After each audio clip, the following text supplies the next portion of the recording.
So hi, I'm Natalie, and today I wanted to talk about the first thing you need to do if you really want to create financial abundance in your life.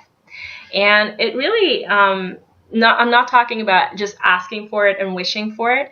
I'm talking about really receiving it in your life and creating it a reality. Because you can wish and you can want something. If you're never going to receive it, it's kind of a lot of thoughts that kind of go away. So what is the first step that you really need to take to create financial abundance in your life?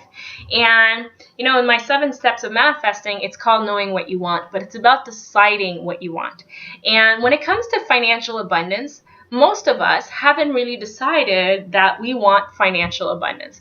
Yeah, we kind of want it a little, but not enough to really say we don't want what we have now and we're willing to do anything to make it happen. We're not super motivated because we know where we're at and we're kind of uncomfortable with it, but at least we know. We don't know what it's going to be like when we have millions of dollars and our families react to us. Are they going to want too much from us? Are they going to expect us to give?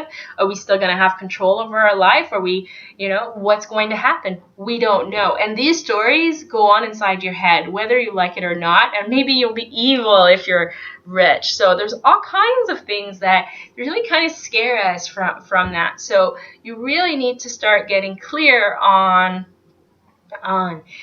why it is that you want to create financial abundance. And you need to reach kind of a level of motivation that you would have if you had reached your breaking point.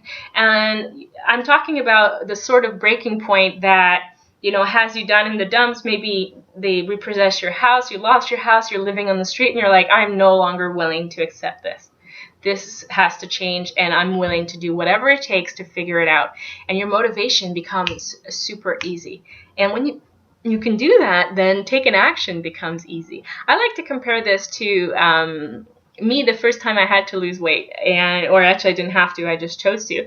But I was 2002, and I had just finished working a huge project, and oh my God, I was 175 pounds. It was insane.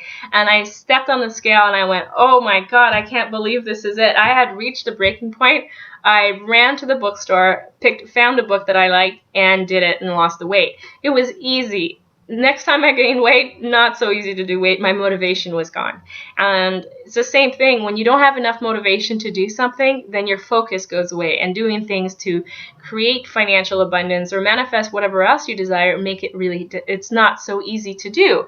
So when it comes to changing your situation, you have to get really clear about what it is that you want and what you're no longer willing to accept. You have to draw that line in the sand, and you have to kind of lit a fire under your ass to do whatever is going to make it happen for you. And a great way to do this is to really start to do a process that I learned from Bill Barron. It's called the GAP, and he uses it for consultations.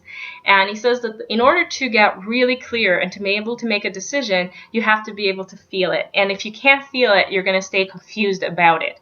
So 3 questions you're going to answer yourself to really create that gap. You're going to start with the question of, what are you missing out on because you don't have financial abundance? What does it feel like? Why does it suck? Okay, it's 3 questions, but it's kind of together.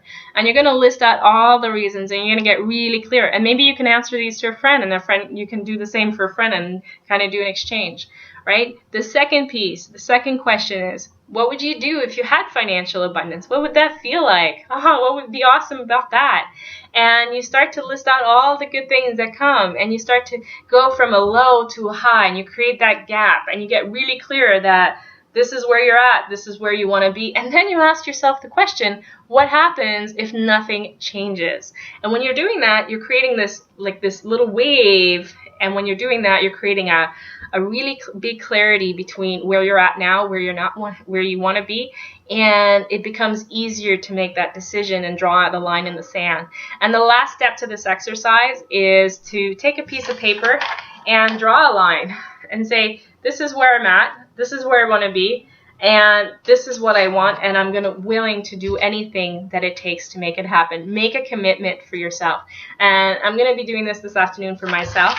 This is my commitment to me. And I've already done the 3 questions, but I'm going to be doing kind of like a commitment letter to me to say, hey, this is what I'm doing. And you can do that for yourself as well. All right, so this is the first step to creating financial abundance, and to really get clear about what sucks about where you are right now, what you want, and what you feel like.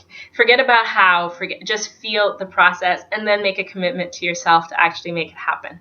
All right, so this was today's tip on how to create financial abundance. I hope you enjoyed it, and I'll be back soon with more tips, because next week I'll be back with the second step you can take to create financial abundance in your life. So I hope to see you soon, and in the meantime, have an amazing week. You deserve it, and keep manifesting. I totally believe you can have all that you desire.